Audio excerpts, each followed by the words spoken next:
guys, how are you? Hope so you all are doing very well in your life. I am also doing very well in my life. तो ठीक है, बिना किसी देरी के आज का अपना वीडियो हम शुरू करते हैं। मैंने आज के वीडियो के पहले आपको कुछ बताया था अबाउट जीएसटी। जीएसटी के बारे में परचेज की एंट्री बताई, सेल्स की एंट्री बताई, इंटरेस्ट रेट क्या होता है, इंटरेस्ट रेट क्या होता है, मैंने सारे डाउट आपको क्लियर कर दिए हैं। अगर आपको लगता है कि जीएसटी का वीडियो रियली इफेक्टिव है और वाकई में ये इफेक्टिव है तो मेरे जीएसटी पार्ट 1 से आप वीडियो को जरूर देखिएगा। तो ठीक है, बिना किसी देरी के आज का अपना वीडियो यहाँ पे शुरू करते हैं। आज का हमारा टॉपिक है सेट ऑफ जीएसटी। पहले हमने क्या पढ़ा? पहले हमने पढ़ा कि कैसे गुड्स को परचेज करते समय इनपुट लगता है। उसके बाद में सेल्स करते समय आप कस्टमर से जीएसटी का पैसा लेते हो और सेंट्रल गवर्नमेंट को जमा कर देते हो। तो उसी के बारे में मैं आपको आज पढ़ाने जा रहा हूँ। तो ठीक है, मैं बोर्ड पे कुछ लिख रहा हूँ, आप उस बात को समझिएगा।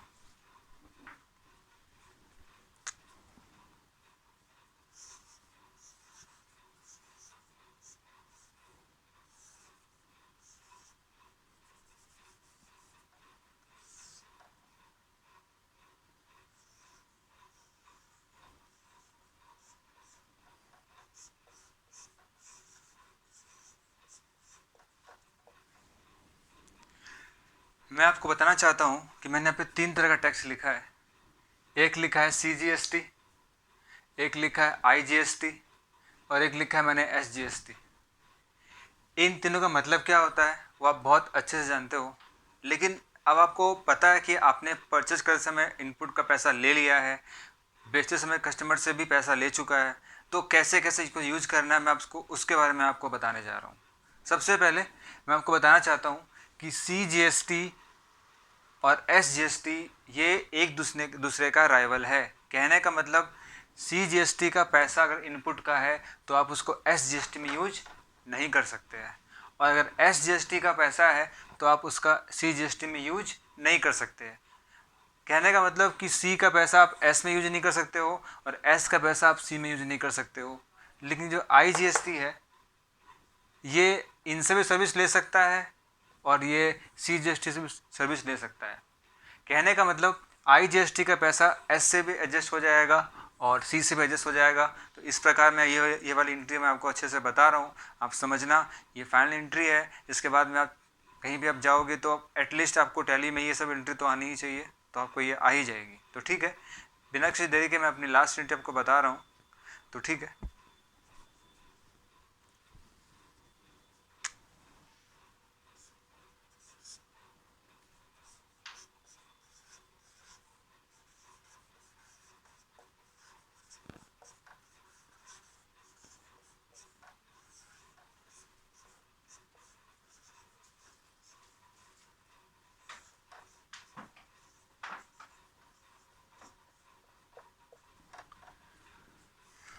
मैंने यहाँ पे लिखा है for adjustment of tax of CGST.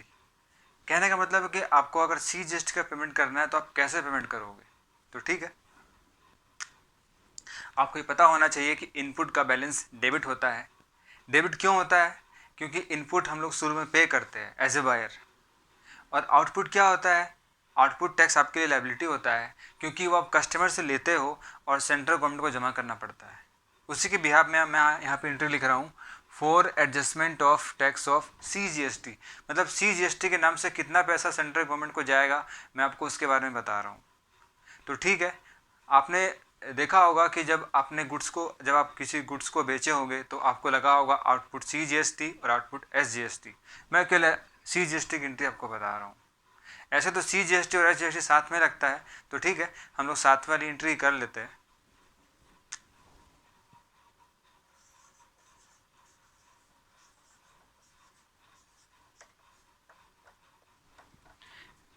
मैंने यहाँ पे लिखा है सीजीएसटी एंड एसजीएसटी, मतलब आपको दोनों का पेमेंट करना है। आप कैसे करना है तो मैं एंट्री बता रहा हूँ।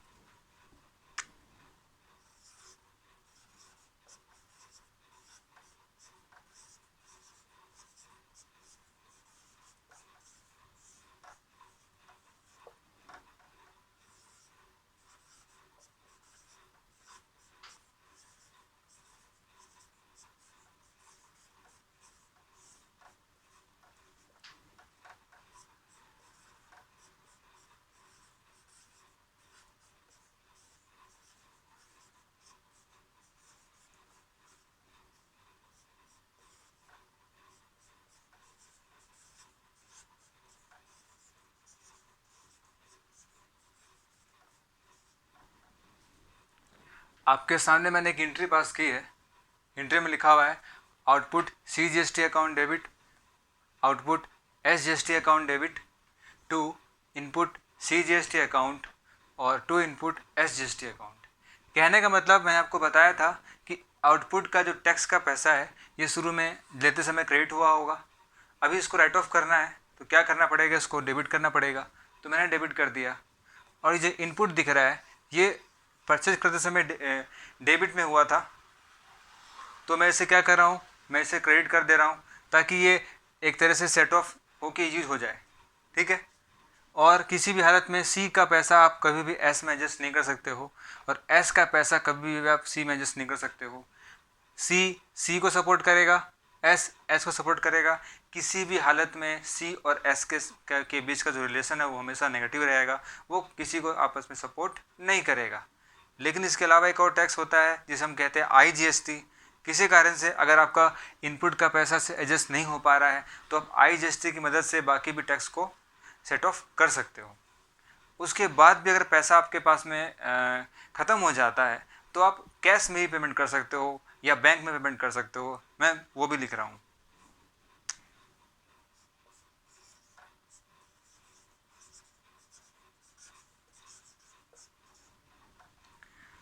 सपोज इसी क्वेश्चन में मैं एग्जांपल देके बता रहा हूँ, अगर आपको 100 रुपये का CGST पे करना है और 150 रुपये का आपको SGST पे करना है, 100 रुपये का आपको आउटपुट CGST पे करना है और 150 रुपये का आपको SGST पे करना है।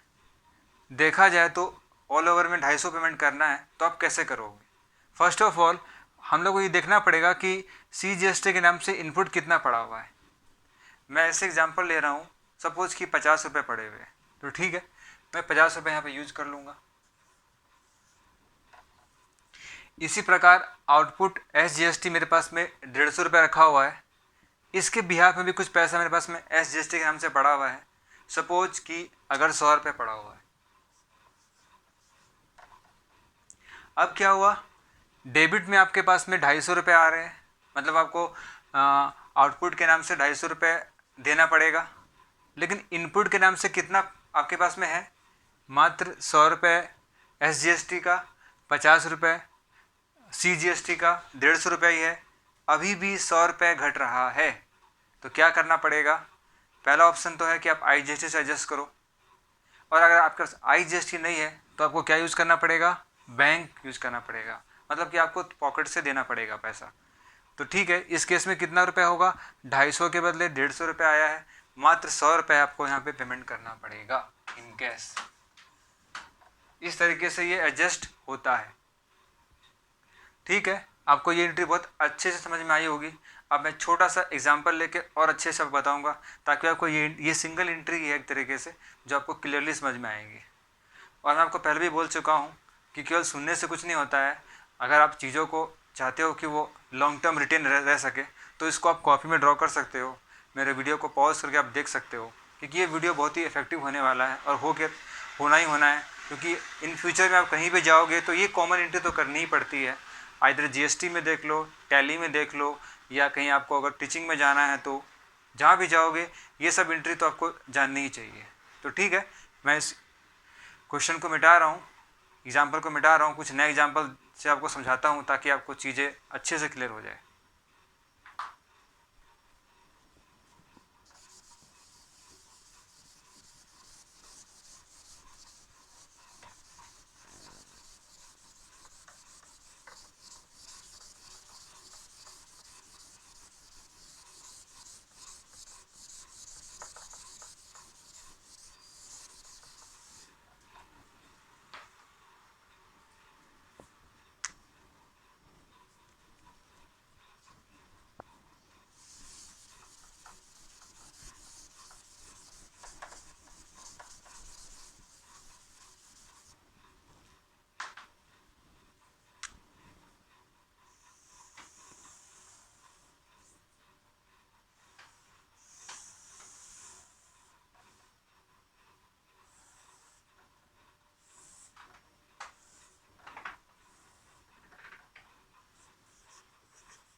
बहुत ही छोटा सा एग्जाम्पल है जो बहुत ही ईजिली आपको समझ में आएगा। पहले मैं समझाता हूँ तब मैं इसकी एंट्री बताऊँगा। सबसे पहले इनपुट टैक्स 10,000 पड़ा हुआ है IGST के नाम से, CGST के नाम से पड़ा हुआ है 5,000 और SGST के नाम से पड़ा हुआ है 5,000। इसी प्रकार आउटपुट टैक्स जो आपने कस्टमर से कलेक्ट किया होगा वो 8,000 पड़ा हुआ है, ये पड़ा हुआ है 6,000 और यहाँ पे रखा हुआ है 7,000। ये आपके लिए एसेट है और ये आपके लिए लायबिलिटी है। आपको अपनी लायबिलिटी को एडजस्ट करना है with the use of asset set of. But ये फैसिलिटी किसको मिलने वाली है? जो रजिस्टर्ड डीलर है। कहने का मतलब जिसने रजिस्टर्ड नंबर लिया हुआ है। तो बिना किसी देरी के मैं एंट्री को बताता हूँ ताकि इजीली आपको समझ में अच्छे से आ सके। तो ठीक है,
मैंने यहाँ पे एक एंट्री लिखी है, इसको पुट करते हैं। पहले आउटपुट की सारी एंट्री को डेबिट कर दिया जाए। तो मेरे पास में कितना कितना पड़ा हुआ है?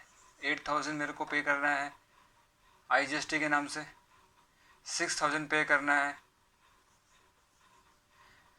6,000 पे करना है CGST के नाम से और 7,000 पे करना है मेरे को SGST के नाम से। सबसे पहले मैंने सारी लायबिलिटी को डेबिट कर दिया। अब कितना कितना पड़ा हुआ उसके हेड में वो आप एडजस्ट करोगे। पहले बात करते हैं IGST कितना देना है मेरे को? 8,000। क्या मेरे पास में इतना अवेलेबल है? हाँ बिल्कुल है। 8 के बदले मेरे पास 10 अवेलेबल है। तो ठीक है, फिर भी हम यहाँ पे केवल 8 का ही यूज करेंगे IGST के नाम से, क्योंकि मेरे को 8 का ही रिक्वायरमेंट है तो मेरे पास में 10, but I can use only 8,000। Second, SGST के नाम से मेरे को 7,000 पे करने हैं और SGST में मेरे पास में कितने पड़े हुए इनपुट? केवल 5,000 है। 5,000 है, दिक्कत आ गई तो मैं एक बार 5,000 को रफ में लिखता हूँ। तीसरा मेरा है CGST। CGST के नाम से मेरे पास में मेरे को आउटपुट देना है 6,000, लेकिन मेरे पास में इनपुट कितना पड़ा हुआ है? केवल 5,000 पड़ा हुआ है। तो ठीक है, मैं इसको भी यहाँ पे रफ में लिख लेता हूँ।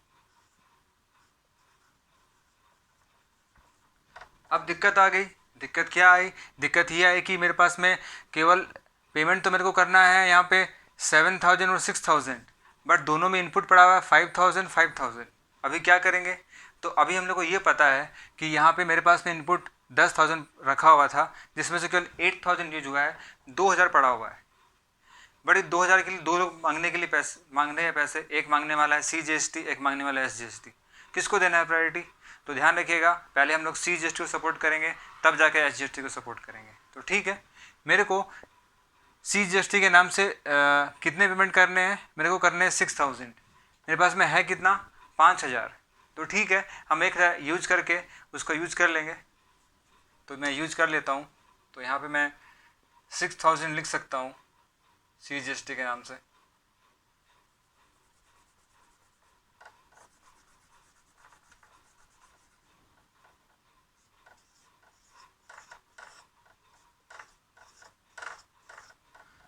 वो बस समझाने के लिए था।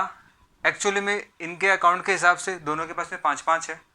मैं चाहूँ तो उसको फर्दर IGST को यहाँ पे दोबारा 2,000 लिख सकता हूँ। उसके बढ़िया मैं क्या करूँगा, इस 8 को हटा के यहाँ पे 10 कर दूँगा ताकि ये पूरा यूज हो सके।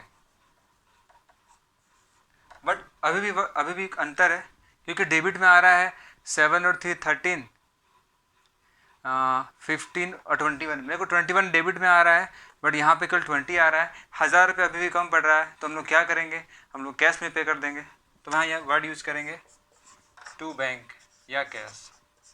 कितना पे करना पड़ेगा, 1000 रुपये। ये क्या है, ये है बैलेंसिंग फिगर। होप सो आपको मेरी एंट्री बिल्कुल समझ में आई होगी। अगर नहीं आई होगी तो वीडियो को पॉज करें, इसको नोट्स करें और देखें। इसी के साथ मैं अपना आज का वीडियो पे एंड करता हूँ। तब तक के लिए गुड बाय।